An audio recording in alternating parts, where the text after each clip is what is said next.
Bonjour à tous, je suis donc en compagnie de Gérard Fromm, candidat à sa propre succession à la mairie de Briançon. Donc Gérard Fromm, 70 ans, 3 enfants, des études de Pas vétérinaire. encore 70 ans, ne me vieillissez pas si vite, j'en ai encore pour quelques semaines. J'ai 3 enfants, effectivement, vétérinaires retraités, engagé en politique depuis 1989, où j'ai été élu pour la première fois au conseil municipal. Et ensuite, j'ai été élu au conseil général en 98 et je suis encore conseiller général et maire de Briançon. Alors aujourd'hui, vous voulez faire un deuxième mandat. Vous n'en avez pas marre en fait d'être à la mairie? Ah non, non, c'est enthousiasmant la mairie. Non, non, j'en ai pas marre du tout. Parce que j'en avais marre, je ne me présenterai pas. Que les choses soient claires, je ne suis pas maso. Non, je pense que le travail de maire est un travail intéressant, enthousiasmant, surtout quand on a une équipe, quand on a un projet. Et en plus, on a démarré beaucoup de projets qui vont se réaliser dans les mois et semaines qui viennent. Donc, moi, je suis effectivement enthousiaste pour continuer. Alors aujourd'hui, qu'est-ce que vous proposez dans votre programme, exactement les points essentiels? Alors les points essentiels, c'est d'abord le bien-être des Briançonnais. Ce bien-être des Briançonnais, il passe par quoi? Il passe, par une économie qui se développe. Je crois qu'on a fait la preuve qu'on avait les moyens d'une économie qui se développe. Rhône-Azur va commencer à se construire devant et dans l'hôpital pour 23 millions d'euros. Il y a la ZAC Durance où il y a des HLM, 34 logements HLM et 42 résidences de seniors qui vont se construire. Il y a tout un tas de programmes qui se développent sur Briançon. Il y a une autre résidence senior qui va s'installer de 110 appartements. Donc tout ça est extrêmement intéressant, tout ça est enthousiasmant. Donc de l'emploi, une économie qui se revivifie et puis la formation. Alors notre grand souci, c'est la formation. Alors elle commence très tôt, elle commence dès le primaire avec notre volonté d'installer le numérique à l'école pour tous. Donc ça, c'est le premier départ. La deuxième chose, c'est de favoriser les jeunes qui sont des sportifs de haut niveau pour qu'ils restent à Briançon. Donc à partir du mois d'octobre prochain, grâce à une négociation que nous avons passée avec l'éducation nationale, nous allons avoir un parcours d'excellence sportive qui va se mettre en place, c'est-à-dire que les jeunes qui font du ski de fond, qui font du ski de piste, qui font de l'escalade, qui font du hockey à un haut niveau, vont pouvoir rester à Briançon jusqu'au bac, pas seulement jusqu'en troisième au BEPC comme c'était le cas jusqu'à présent. Donc ces jeunes vont pouvoir rester jusqu'au bac. Au-delà, nous avons la prétention et la volonté, et nous avons un travail de recherche en cours, d'installer une unité de BTS sur Briançon, pour essayer de former des jeunes pour qu'ils restent à Briançon. La problématique de Briançon, c'est qu'il y a des jeunes qui se forment, mais ils se forment ailleurs, et puis ils ne reviennent pas. Donc on perd de la matière grise sur Briançon. Et comme aujourd'hui on est en train de développer un secteur de développement économique important dans la zone de Berwick-Altipolis, où on a une pépinière d'entreprises et un hôtel d'entreprise qui sont en construction, on a la volonté effectivement de fixer ici de l'industrie à haute valeur ajoutée, puisqu'on va avoir le très haut débit, et donc la volonté de pouvoir permettre à ces jeunes de rester sur le territoire, d'irriguer ce territoire et de le développer. Alors aujourd'hui, si on s'est donné rendez-vous devant un collège, devant un lycée, c'est symbolique, c'est pour dire... Ben, la symbolique, c'est qu'effectivement, l'avenir de Briançon, il se prépare ici. L'avenir de Briançon, il se prépare ici, et cet avenir, il ne faut pas que ce soit un avenir pour les autres, mais un avenir pour nous. Donc le lycée, le collège, ce sont des outils de formation. Il faut que tous nos enfants qui sont au collège puissent aller au lycée, surtout s'ils sont des sportifs de haut niveau. Et puis ensuite, qu'ils puissent rester ici pour se former et participer au développement de la région. Alors bien sûr, on n'oublie pas les personnes âgées, bien sûr, on n'oublie pas les autres membres citoyens de ce territoire, mais on pense d'abord à la jeunesse, parce que qui dit jeunesse dit effectivement dynamisme, dit développement. Après, il y a toute la problématique du développement économique en général. On a toujours tendance à dire que c'est le tourisme qui est dominant. Le tourisme joue un rôle important à Briançon, plus d'un tiers de son économie. Mais n'oublions pas la station sanitaire, n'oublions pas l'hôpital, n'oublions pas toutes les maisons qui sont autour. C'est plus de 1500 personnes qui travaillent en direct dans ces structures. Et donc, il faut développer, il faut maintenir. C'est pour ça que tout à l'heure, je vous parlais de Rhône-Azur. Rhône-Azur, c'est une maison de soins de suite et de réadaptation. C'est-à-dire c'est là que des gens viennent se faire soigner après avoir été opérés pour faire de la rééducation. Et là, ils avaient besoin de se déplacer. on a favorisé leur implantation devant l'hôpital et dans l'hôpital. Ça veut dire deux choses. Ça veut dire qu'on va mutualiser des services, d'une part, et puis ensuite, on va surtout permettre à l'hôpital de se dynamiser. Et puis d'éviter que des lits d'Euronasure qui avaient tendance à partir sur Gap, par exemple, restent à Briançon. Un lit, c'est une personne, voire une personne et demie. Donc, quand dans les dernières années, il y a 20 lits qui sont partis, ça fait une trentaine d'emplois qui sont partis en même temps. Donc notre volonté, c'est de développer la totalité des secteurs et le sanitaire en fait partie. Alors en parlant de la santé, il y a l'hôpital, le service de réanimation de l'hôpital de Briançon qui est menacé. Où c'est qu'on va donc ? Alors, au niveau de la réanimation, on a fait beaucoup de bruit sur cette affaire. C'est vrai qu'il y a eu une volonté à un moment de modifier le profil de la réanimation. Aujourd'hui, nous avons l'engagement que jusqu'en 2016, la réanimation n'est pas remise en cause. Par contre, l'hôpital a été fragilisé par des investissements lourds qui ont été faits au moment des Jeux Olympiques. Et ces investissements lourds, ils pèsent aujourd'hui sur la vitalité financière de l'hôpital. Donc l'avenir est assuré jusqu'en 2016, mais après, on verra. Après, on verra, parce qu'aujourd'hui est un beau jour pour mourir, comme disent les Indiens, donc profitons du temps présent, essayons de nous projeter dans l'avenir. Si nous avons réussi à conserver la réanimation jusqu'en 2016, je gage que nous serons capables, avec tous les élus du territoire, de nous battre pour maintenir cet hôpital et maintenir son service de réanimation. Je voudrais quand même préciser une chose, nos amis italiens aujourd'hui sont très intéressés par ce secteur de l'hôpital. De l'autre côté, l'hôpital de Suse est en train de fermer et les Italiens viennent beaucoup à l'hôpital de Briançon. Donc il y a là un potentiel de développement pour cet hôpital qu'il ne faudra pas rater. C'est-à-dire par rapport aux Italiens, alors qu'est-ce que ce serait ? Les recevoir ici. Donc il y a des problèmes d'accommodement, d'aménagement à faire pour les remboursements de la sécurité sociale en France, pour que la sécurité sociale ou l'équivalent de la sécurité sociale italienne rembourse les activités et les actes qui sont réalisés ici pour les Italiens. Alors je reviens un peu sur l'éducation. Vous m'avez parlé d'un BTS. Quel serait l'objet de ce BTS ? Quelles seraient les études ?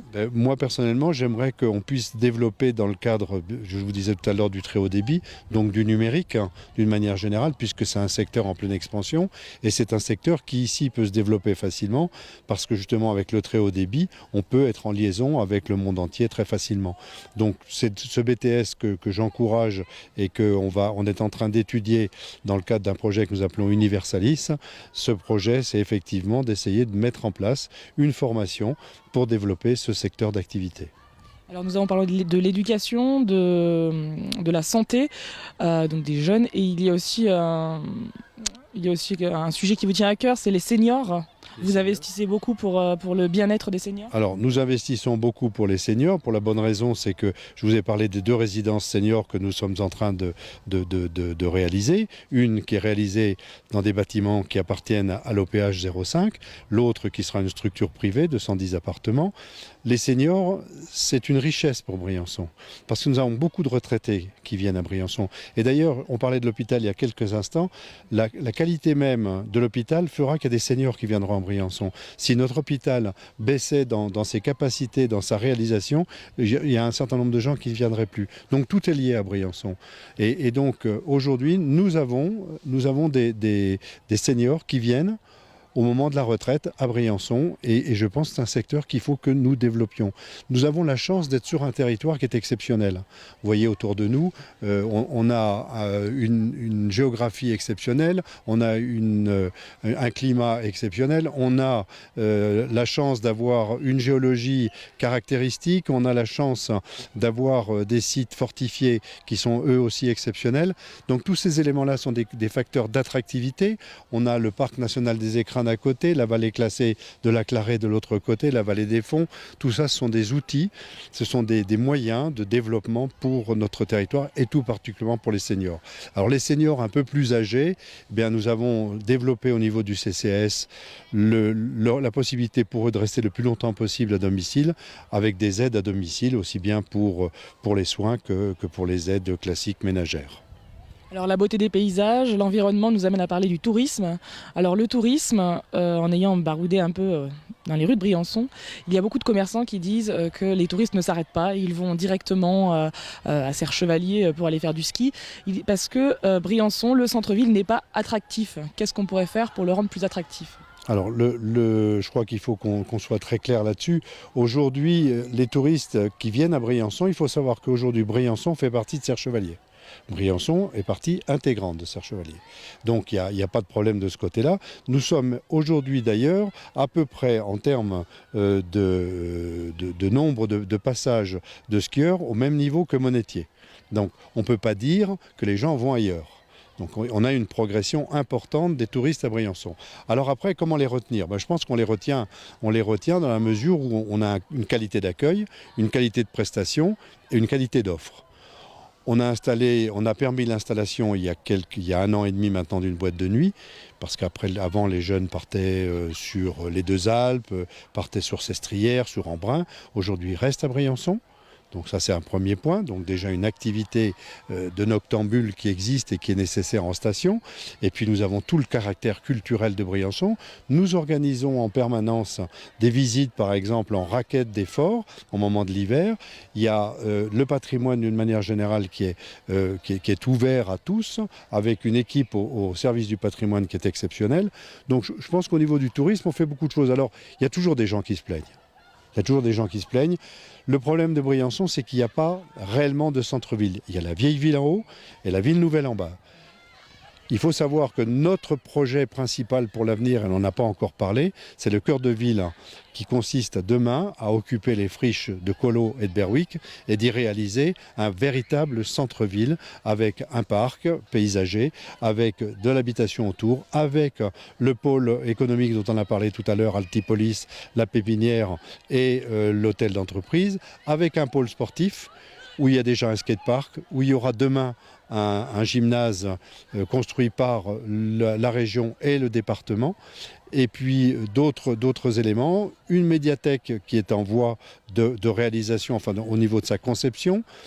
Je pense qu'aujourd'hui, les outils sont là pour permettre aux uns et aux autres d'avoir un véritable cœur de ville. Aujourd'hui, il n'y a pas de cœur de ville. La ville s'est construite par morceaux. L'armée interdisait la construction. Nous sommes dans une zone où il y a 100 ans, il n'y avait aucune maison.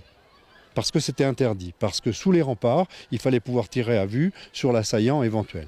Donc tout ça a disparu, nous n'avons plus d'assaillants, et j'espère pour longtemps. Et donc aujourd'hui, la ville s'est construite un petit peu en bouchant les trous. Il n'y a pas eu une volonté urbanistique, et c'est ça qu'on va essayer de faire dans le projet Cœur de Ville, en intégrant un phylum continu entre la zone de la Grande Boucle jusqu'à la gare, et puis même en y intégrant l'entrée est de Briançon, c'est-à-dire en venant d'Italie, par le Champ de Mars, où nous allons faire des grands travaux d'aménagement pour valoriser l'arrivée sur le Champ de Mars. Voilà, il y a beaucoup de commerçants qui aussi reprochent les parkings payants au centre-ville, ce qui fait que les touristes ne s'arrêtent pas puisqu'ils n'ont pas envie de dépenser de l'argent sans savoir ce qu'ils vont trouver derrière. Vous connaissez beaucoup de villes où il n'y a pas de parking payant ? Moi je pense qu'au contraire les parkings payants, d'abord il faut qu'on s'entende sur les parkings payants. La plupart des parkings payants sont gratuits la première demi-heure, voire la première heure dans le parking souterrain en bas. Sur le Champ de Mars, les parkings sont payants de 9h à 12h, de 14h à 19h pendant les vacances scolaires. La première heure est gratuite. Alors quand on parle d'éléments qui font peur aux touristes, moi quand je vais dans les villes touristiques, quand je vais à Grenoble, quand je vais sur la côte, quand je vais n'importe où, l'heure ici c'est 1 euro. Je crois qu'il n'y a pas beaucoup d'endroits en France où on en est à ce tarif-là. Et surtout, comme je vous le disais à l'instant, vu le nombre d'heures où on ne paye pas. Donc, ça ne me semble pas un bon argument. Moi, quand je vais dans une ville quelconque pour du tourisme, que quand je vais à Strasbourg, quand je vais dans d'autres villes, je parle de Strasbourg parce que j'en suis originaire, mon souci, c'est pas le parking, c'est de poser ma voiture à un endroit et puis d'aller vers un lieu soit culturel, soit gastronomique, soit autre. Alors, une question maintenant sur la campagne, avec encore des reproches. Euh, Beaucoup de reproches, finalement, hein. alors, une campagne qu'on qualifie souvent un peu de puérile, puisque bon les candidats s'attaquent entre communiqués interposés. Qu'est-ce que vous en pensez de cette campagne? Est-ce que vous avez l'impression qu'elle est plus virulente que celle que vous avez connue auparavant? Écoutez, personnellement, j'ai refusé, et que je continue à refuser, toute polémique avec mes concurrents. Alors qu'autour de moi, il y a des gens sur le net, sur la toile, sur Facebook, sur Twitter, qui s'amusent et autres. Moi, personnellement, vous ne m'aurez entendu à aucun moment, ni écrit à aucun moment quoi que ce soit sur mes adversaires. Ça ne m'intéresse pas. Aujourd'hui, j'ai un bilan à produire, j'ai un projet à présenter au Briançonnais.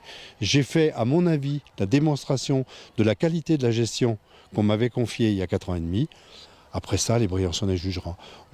Moi, le débat de savoir si un tel a dit ça, si un tel a fait ça, si un tel n'a pas dit ou a pas, ça ne m'intéresse, mais alors absolument pas du tout. C'est d'ailleurs pour ça que j'ai refusé au premier tour un débat, parce que la puérilité, comme vous l'avez très bien défini tout à l'heure, du débat était sans intérêt. Vous ne souhaitiez pas discuter avec vos concurrents? Ah ben, moi, je veux bien débattre d'idées, je veux bien débattre de projets, mais je ne veux pas, moi, aujourd'hui, choisir entre l'un ou l'autre. Je ne veux pas rentrer dans leur débat interne. Je ne veux pas rentrer dans ce qui n'est pas le cœur d'une campagne. Le cœur d'une campagne, comme je viens de vous le dire, c'est pour moi, un bilan, et 2, ensuite, un projet pour les 6 années qui viennent. Le reste n'a aucun intérêt. Savoir si monsieur X ou monsieur Y font ceci, font cela, on dit ceci, on dit cela, ça n'a aucun intérêt. Ça en a beaucoup pour eux peut-être, mais ça n'a aucun pour moi. D'accord.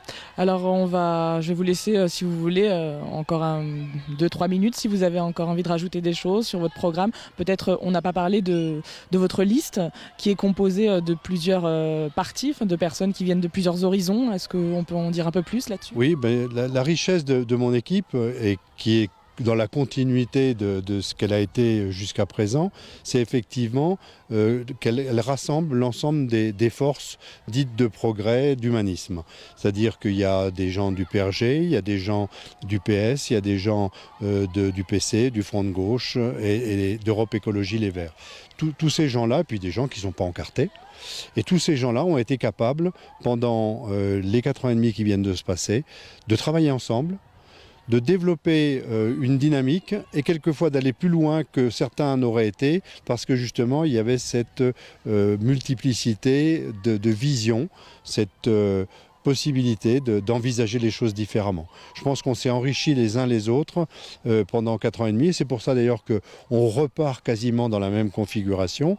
On s'enrichit de quelques personnes, on s'enrichit par exemple de Manu Romain, vice-champion du monde d'escalade, on s'enrichit de quelques commerçants, de Gilles Martinez et d'autres personnes qui viennent nous rejoindre aujourd'hui, parce que le travail qu'on a fait les a enthousiasmés.